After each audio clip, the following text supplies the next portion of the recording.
आप सभी का फिर से एक बार स्वागत है मेरा यूट्यूब चैनल अभ्यास.com पर। आइए समझते हैं 9वीं कक्षा का प्रश्नावली 1.1 को। इससे पहले वाले वीडियो में हमने संख्या को समझा था, संख्या पत्ती के बारे में जाना था, उसी से संबंधित यह प्रश्न है। तो आइए प्रश्नावली 1.1 का दो प्रश्न संख्या 1 और प्रश्न संख्या 2 को करते हैं। प्रश्न संख्या 1 है कि क्या शून्य एक परिमेय संख्या है? क्या इसे आप p बटा q के रूप में लिख सकते हैं, जहां p और q पूर्णांक है और q बराबर 0 नहीं है। तो आपको सबसे पहले पता होना चाहिए कि परिमेय संख्या क्या है। तो इससे पहले वाले वीडियो में हमने बताया कि परिमेय संख्या, अपरिमेय संख्या, संख्या के प्रकार कितने होते हैं, पूर्ण संख्या, पूर्णांक संख्या, सभी के बारे में बताया। तो यदि आप वह वीडियो को नहीं देखे हैं तो सबसे पहले उस वीडियो को देखिए, उसके बाद इसको बनाएंगे, बहुत आसानी से बन जाएगा। तो परिमेय संख्या किसको कहते हैं, परिभाषा क्या होता है? तो वह संख्या जिसे p बाई q के रूप में व्यक्त किया जा सके और जहां q equal to not zero, जो q होता है वो जीरो के बराबर नहीं होता है। तो यहां भी कह रहा है कि p और q जो है कोई भी पूर्णांक है, पूर्णांक संख्या है। तो पूर्णांक संख्या में कौन कौन आते हैं? जीरो भी पूर्णांक संख्या में आता है, क्योंकि पूर्णांक का परिभाषा क्या होता है कि शून्य सहित ऋणात्मक तथा धनात्मक संख्या को हम कहते हैं कि यह पूर्णांक संख्या है। तो पूछ रहा है कि क्या शून्य एक परिमेय संख्या है? तो कहेंगे कि हाँ, यहां लिखेंगे हाँ, शून्य एक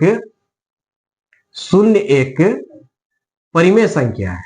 शून्य एक परिमेय संख्या है, ठीक है।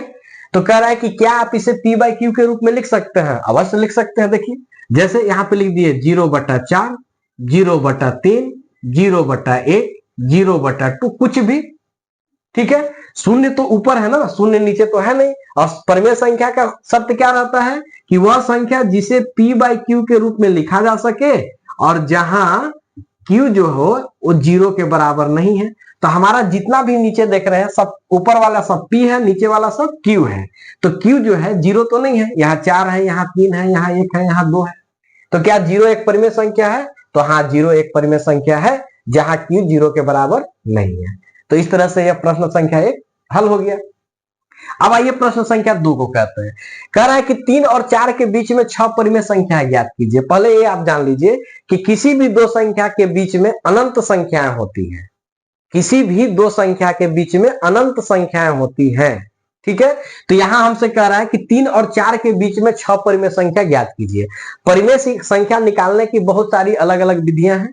आइए जो सबसे सरल तरीका होता है उसको हम समझाने का प्रयास करते हैं। इसको हम दो विधि से हल करेंगे, जो आपको आसान लगेगा उसको ध्यान से देखिएगा और उसी के हिसाब से आप हल कर सकते हैं। जैसे सबसे पहला बात ये याद रखना है कि किन किन संख्याओं के बीच में रखना है।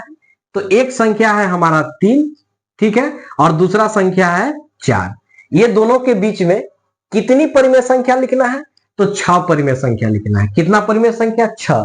तो याद रखना है कि जितना आपसे प्रश्न में पूछेगा उसमें एक और जोड़ लीजिएगा। 6 परिमेय संख्या है तो 6 में एक जोड़ेंगे तो कितना हो जाएगा? 7। इसको सबसे पहले लिख लेते हैं, ठीक है। 6 परिमेय संख्या तो 6 में एक जोड़ लेंगे तो कितना हो जाएगा? 7। यदि यहाँ 5 परिमेय संख्या कहता तो 5 में एक जोड़ते। मतलब यह है कि जितना भी आपसे परिमेय संख्या पूछा जाएगा उसमें आपको एक जोड़ लेना है। तो यहाँ 6 परिमेय संख्या ज्ञात करना है तो हमने एक जोड़ लिया, तो 6 और 1 7। किन किन संख्याओं के बीच में? तो पहला संख्या है 3 और दूसरा संख्या है 4।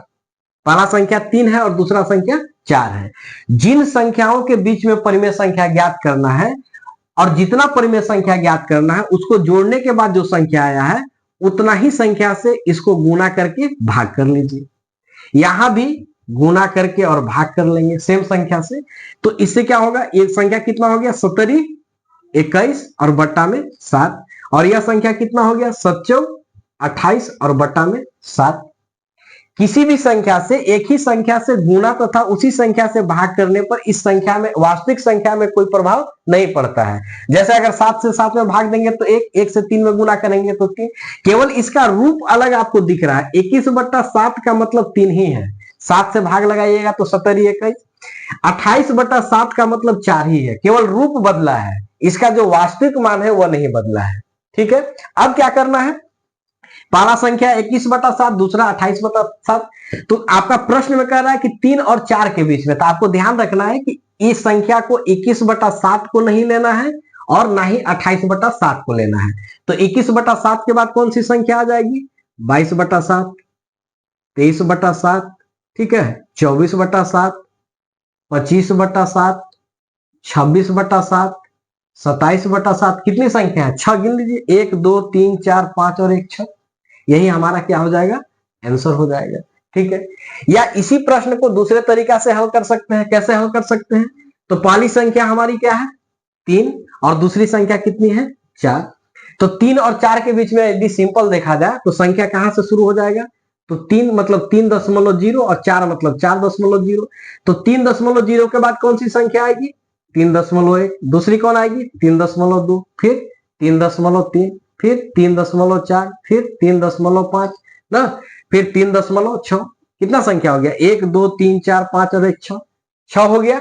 अब यहां पर भी आप आंसर छोड़ सकते हैं, नहीं तो इसको दशमलव हटा के नीचे 10 लिख सकते हैं। तो ये भी एक तरह से परिमेय संख्या निकाला जा सकता है इस तरीके से। तो परिमेय संख्या, किसी भी संख्या के बीच में परिमेय संख्या निकालने का सबसे जो आसान हमको तरीका लगता है, कुछ नहीं करना है, जितना परिमेय संख्या पूछेगा उसमें 1 जोड़ लेना है। जोड़ लिए, 7 आ गया। पहली संख्या में उतना ही संख्या से गुना भाग, और दूसरी संख्या है उतना ही संख्या से गुना भाग कर लिए, और इसके बीच में बस पहला संख्या को छोड़ देना है। उसके बाद 21/7 के बाद क्या आएगा? 22/7, 23/7। उन संख्या को लिख लेना है जितना हमसे पूछा गया है। उम्मीद करते हैं कि आपको यह वीडियो समझ में आएगा। ठीक है, अगले वीडियो में मिलते हैं अगले प्रश्न के साथ। तब तक के लिए धन्यवाद।